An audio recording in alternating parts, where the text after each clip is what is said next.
立法會換屆選舉提名期展開，陸續有人宣布參選並遞交提名表格，有立法會議員爭取競逐連任。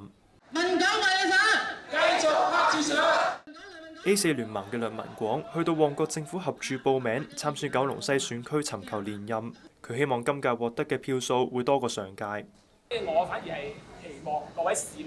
係真係見到一個咁激烈嘅情況，係大家可以真係用心睇一睇各位候選人嘅政綱，去比一比大家嘅優劣，然之後喺裏邊揀一個最合適嘅候選人。鄧家彪喺一眾工聯會幹事嘅陪同下，前往觀塘民政事務處報名參選九龍東選區。佢話已經解決咗東九龍睇病難、交通難嘅問題。我哋好希望咧，我哋嘅團隊用行動、用誠意同埋用專業，係能夠實實在在將東九龍或者九龍東面對嘅發展嘅樽頸、民生嘅難題，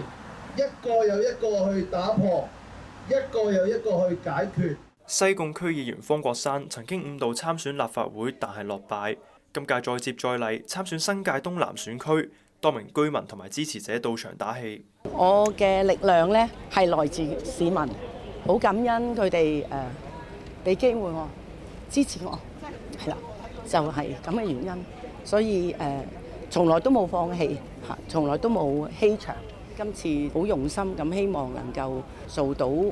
市民想期望我入到立法會，將一啲民生訴求直接有效咁樣帶入立法會，呢個係我嘅期望。選舉提名期將會喺下個月6號結束，地方選區需要獲得至少100名選區選民同埋至少10名選委會委員提名，並且需要通過資格審查委員會審查。說在線記者劉肯立報導。